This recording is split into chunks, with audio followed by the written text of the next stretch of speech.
table.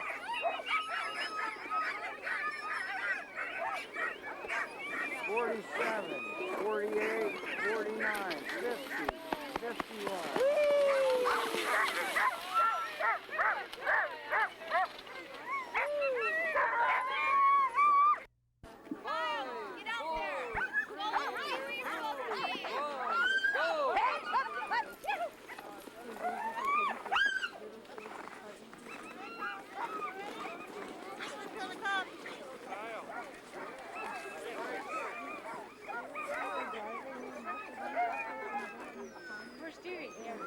Nobody More teams. Come on up, guys. What's that passenger?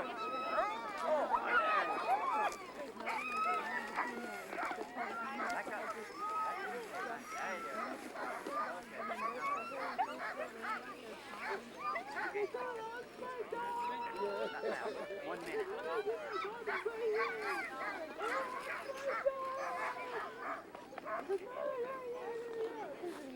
You ready? Okay. Hang on. Don't tip over, Joe. Hang on. Hang on. 2 minutes. And if not, if you tip over and drag, put your elbow through that handlebar and just drag.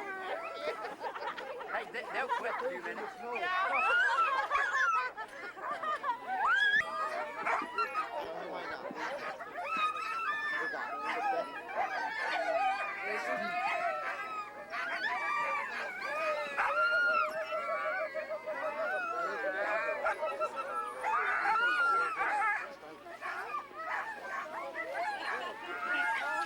Oh, look at just like this.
38, 39, 40, 41.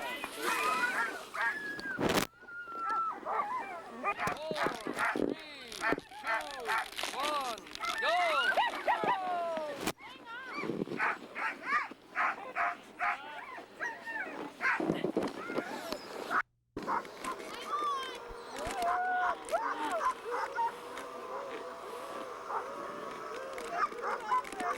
You wanna go fast? 1 minute. 1 minute. Okay, get to it. Okay. You nervous? 10, Hey, you're gonna do good. Put your feet on. 5, 4, 3, 2, 1, go!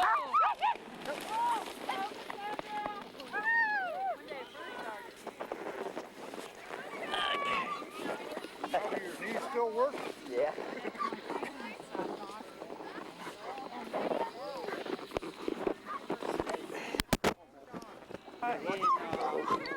Don't know what your time was? Huh? I was asking her time. Oh. Mm-hmm. Slow. Leave him alone. He's having fun.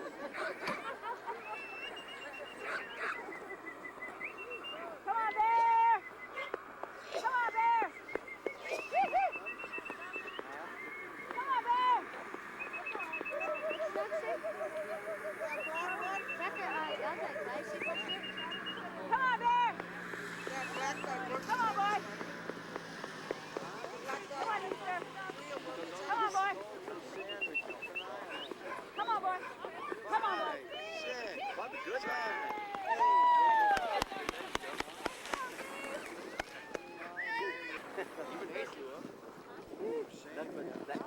I've been coming there for 22 years. First time I've ever seen the snow. Even down here like that much snow. I've never seen a drop of snow on it before.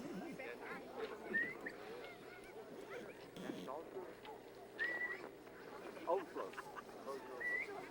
They broke out right in front of me. The whole thing, Fish Lake to here. What? Deep snow.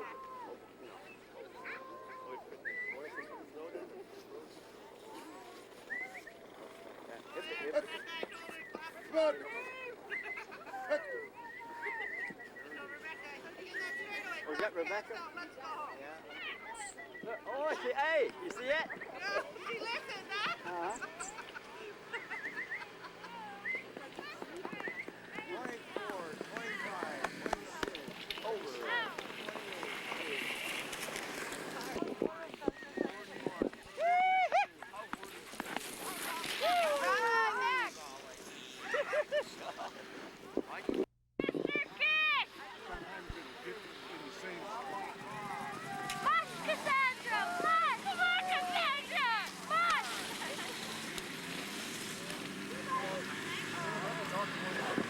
21. Julie.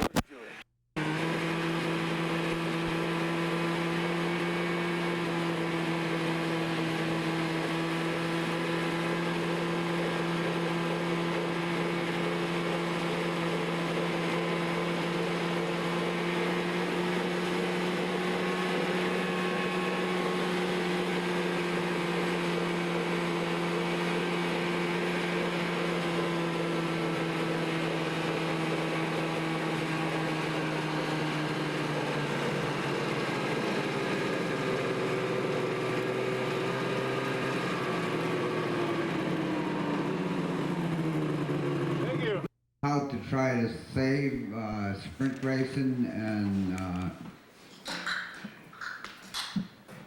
some other subject, but I think I'm gonna just elaborate on ideas on how to save sprint racing. I want to say that I'm really proud of Shannon and Curtis for working with the junior club in Fairbanks and all the people that work with the juniors in these villages. You know, and these village carnivals that we run every spring, I think if we're having $10,000 races in these villages, that we're very fortunate that we're straining the budget as far as we can. For instance, we had in Hooslia, the Sports Association, I think it was last year, raised $80,000. But it's not only dog racing that they're supporting dog racing, baseball, basketball, you know, so the money is pretty well spread around. Plus they're helping, you know, people when there's an emergency and that kind of stuff. So in reality, we're really straining the funds out here that the people put up. So about the only places we could turn is Anchorage and Fairbanks. You know, because within the villages we're already straining our purse strings. And it looked to me like it's just an idea anyway, you know, but we talk about a marketing person.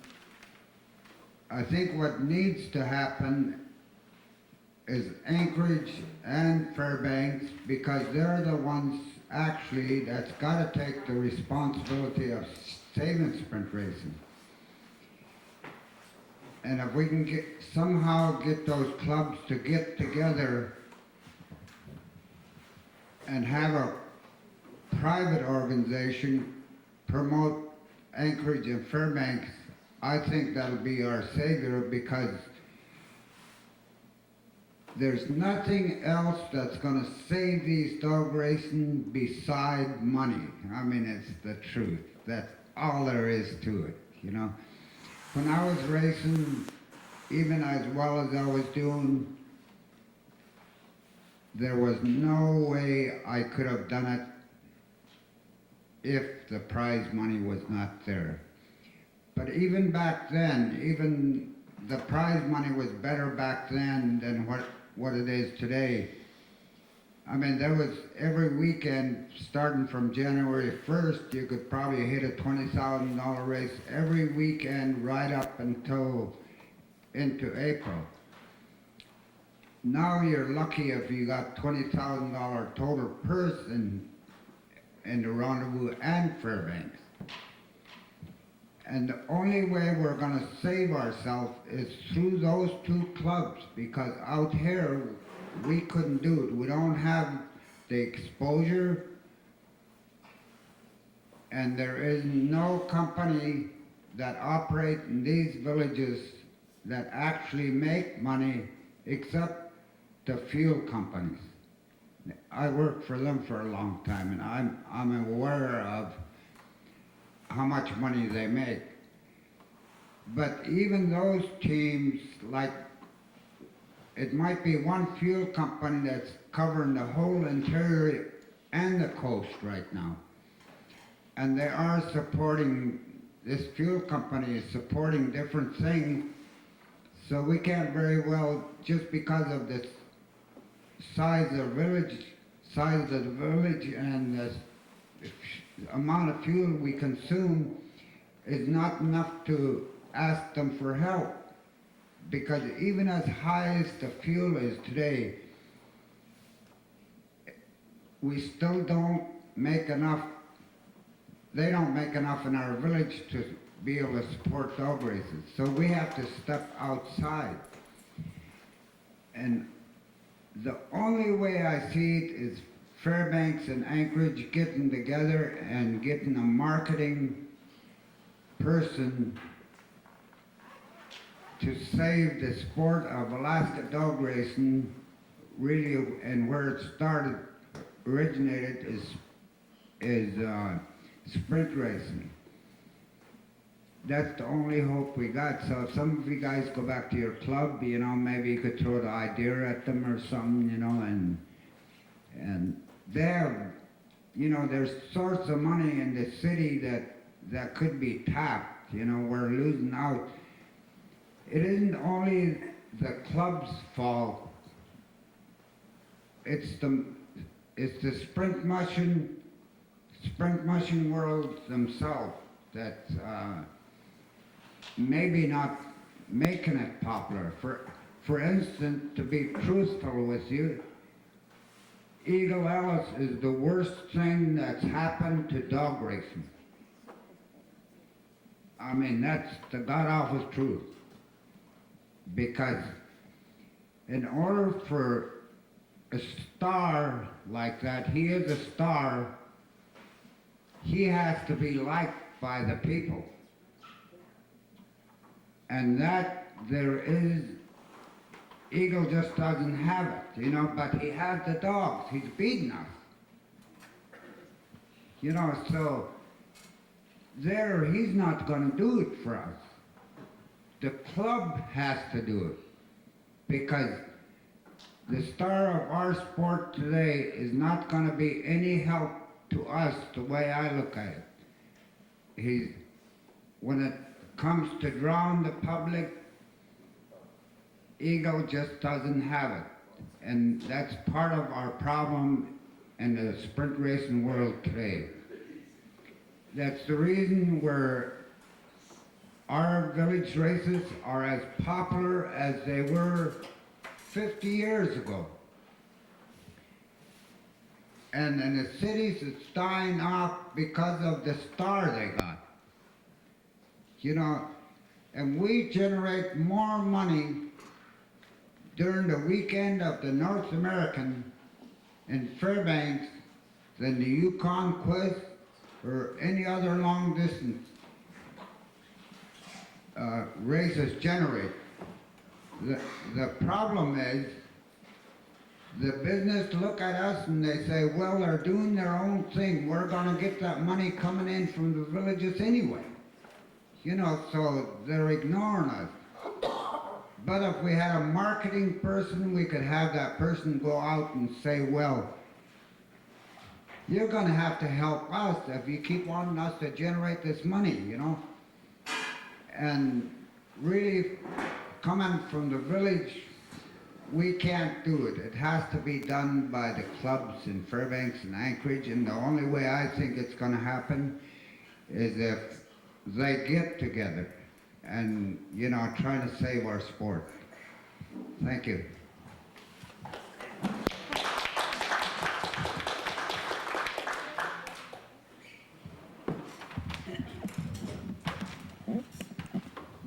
So I got to stick up now for Fairbanks. Because I am the vice president of the Alaska Dog Mushers Association. And we are actually doing what George is saying. We've realized that. And, you know, Charlie was mentioning earlier that the Iditarod, they hired a professional person to get out there and start marketing and hired. And Alaska Dog Mushers for years has talked about this, and they attempted it a couple of times and it didn't work for them. And everybody said, well, we're a volunteer club. And to pay somebody's salary, that took money away from our purses. And nobody wanted to give up the purses for the race because that's what keeps the race going. But this year we bit the bullet, we hired somebody, and she's new and she's learning and she's trying. But this is what we are going for. And what George just said about Eagle Ellis is very true. We realize that. Why did we start the Village Musher program 2 years ago? Because we do not have Alaskan mushers entering the North American anymore. If Taylors don't run, if Joey doesn't run, our dog team got sick Monday before the race was going to start. We didn't have our Alaska teams. Thank God George Attla came and represented Hoosley in the Kayuk River. You know, I mean, that was the best thing for our club. And we're working on that again this year. We're going to try, our goal has always been trying to bring in 5 teams from Alaska. We wanted to reach Kotzebue area. We want to reach something from Bethel area. We're hoping to bring in somebody from Dillingham. And we're trying to get 3 teams from the interior from different villages. And that's where we got Hoosley. For 2 years now, nobody from Tanana has stepped up and come represented us because they want to hit their village race. So we're hoping, because we need our village people. We looked at those pictures that Joey had up yesterday, and you look at all those old mushers, Raymond Paul and Bergman, all of them, all this native flavor that we have. And so that's what we're trying to get back. I mean, we tried. We got it on the avenue last year. We got interest again. So we're working for that. So any help you guys can give us, because the city of Fairbanks, what George just said, we're going to be there anyway.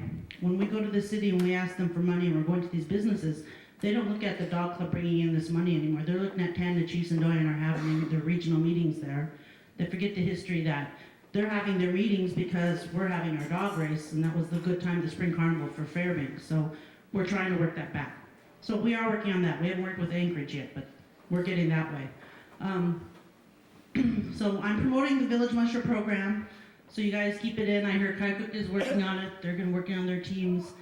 Richard, is somebody from Fort Yukon think they might be interested in coming over this year? Let us know. We've ran out of funding sometimes. Like I said, our goal is 5 teams, but we've only been bringing in 3 the last 2 years, but it's been a big hit. So we want to keep doing that. And hopefully we have healthy teams amongst the mushers that are usually there to come in this year. Earlier, Marvin was talking about hard work ethic, and when we were talking about promoting the culture, and he was talking about his brother and his kids working, it's really true. I look at the kids around here, the ones that have dogs and they're working hard. I see Charlie Campbell's boys out there, and they haul wood with their dogs. Marvin was talking about his nephews and his kids out there working, feeding their dogs and shoveling shit. Well, our kids do that too.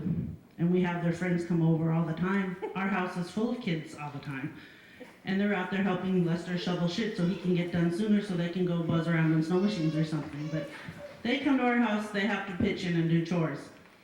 And I guess my aspect of seeing that anymore, I see a lot of these kids that are sitting in front of TV, even in the villages, they just don't get out and work. Maybe they don't have to. All of you that grew up on this table, you used to have to feed your dogs. You used to have to cut fish, and you didn't want to. I mean, I have coworkers who say, I don't want dogs anymore. I had to cut fish, I had to cut hay, I had to cut everything. It's hard work. But as we said, it's a lifestyle choice. I grew up with it. I knew growing up I had to find a person that enjoyed dogs. I wasn't expecting to find them as young as I did, but I did. So we're still here. And it's hard. I mean, my dad, Gareth Wright, has been in sprint mushing for years, and he always tells me sprint mushing is dying, and I take it to heart. I'm working really hard as a younger person to keep it going. And I look at him and I said, it's not dying. It's really big in Europe. It's really big in the lower 48.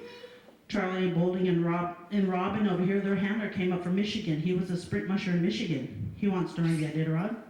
Wally Robinson that we brought in here, he came up from Michigan. He wanted to run the Iditarod. So there is still interest in dog mushing. So those of us that are here, we got to give hard. I'd like somehow for us to get our own native people still interested in it. I got my brother-in-law John. They're all family. I'd like to see some new guys. I'd like to see some more Sams. I'd like to see some more Bergmans. I'd like to see somebody from Fort Yukon come up again. I know Josh Cadzo is a young man from Fort Yukon, and he's working on it. So hopefully, from the city girl here to the village people, you guys can find somebody in your village and help tap and groom and send them in and give them one good shot. If we could send somebody into our junior races. I don't have money for a village program for kids races. We're going to try working on that too. I'd like to see us bringing kids, and maybe we can keep the interest alive that way, or sponsor a kid to come in. But it's kind of my theory in education programs. I mean, we know that. We've been trying to promote it also. What Charlie said, they did right. It just, they had the money. They took that jump off. For years, I think the sprint mushers lived off the thing that, oh yeah, those Iditarod mushers, they're going to fail. They were, like they were saying, they were the people that couldn't win in the sprint racing, so they started their own race.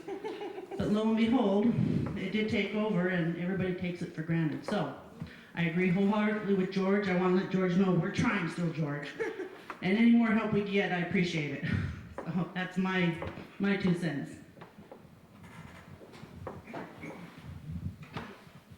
The Fairbanks business community is something that is not really involved, of course, in dog mushing, but Norm Phillips, many of you know Norm Phillips. He's a resource manager or something for Doya.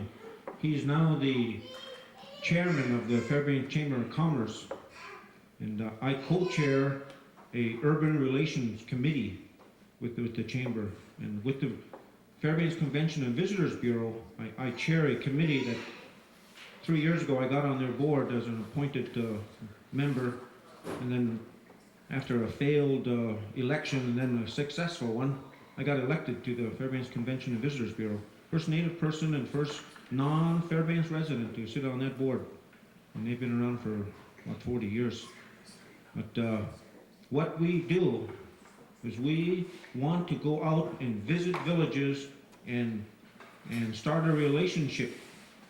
We actually, the last 3-4 years, we've been educating the Fairbanks community about the importance of the village connection. Fairbanks gets a lot of money from the villages, and I bring it up all the time. And if we finally got 2 committees started in Fairbanks on these big organizations that can put people in touch with you. Of course, a lot of it is goodwill, but a lot of it is for business connections too. Want to know what's going on out here. They want to know if they can possibly, it's like keeping their ear to the ground, you know. They don't want to miss out on a business opportunity. But it's a relationship, I think, that we can use to promote dog mushing. I'm going to talk about it, Shannon. I'm going to talk to the president of the Fairbanks Convention Visitors Bureau, because that's what they do. They are marketing. They market Fairbanks. I finally got them to change as Fairbanks as a gateway to the interior. And it was a hard sale. It took me about 2 years to get them to recognize that they can't ignore beyond Fairbanks. Tourists come to the interior. Fairbanks is not the end of it. It's just the beginning. I sold them on the idea. Now Fairbanks is being promoted as gateway to the interior. Now we visited Galena on December. Last winter I think we made about 4 trips out to, I missed the Galena trip, Anatuvik Pass, and Fort Yukon. What they have in these villages is breakfast club meetings. And that's where people that are interested, business people, people that are head of the corporations, villages, come out and share things. We have a breakfast, of course, but normally people from the Visitors Bureau, Chamber of Commerce will come out. And these guys bank people too. Denali State Bank is active. There's other business people, a computer place in Fairbanks. They've been to Anatuvik Pass, Nome, Coxview, and Galena this year so far. Every month they want to go to some village. And the next village, I just heard on the way down here, George, is Huslia. They called up Huslia. Ed Peoples co-chairs the committee with me with the chamber, and called up Huslia and wants somebody up there to set up a meeting. And we bring a bunch of business people in, and leaders in Fairbanks. And they're beginning to understand that Fairbanks don't exist without the village connection. We bring hundreds of millions of dollars into that community, in particular Native organizations, and they finally realize it the last 3-4 years. Can't be ignored. And there's no reason why they can't put some back into our villages and sponsorships. I just want to add that. It's something that I'm willing to work on, and I'll step up to the plate for that and get together with Shannon. Yeah.